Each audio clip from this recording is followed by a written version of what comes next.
己连接的起点。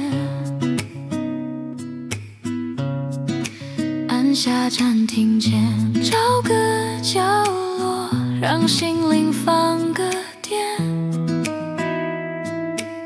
手机讯息暂缓，不再为谁上演，感觉每个细节与真实的自我慢慢重新连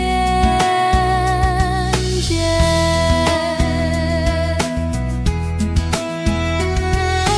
爱是我与真实自己连接的起点，我不需要成为别人眼中的样子，此刻的我就是最美的模样。我微笑着对自己说，谢谢你一直在这里，我带着爱继续前进。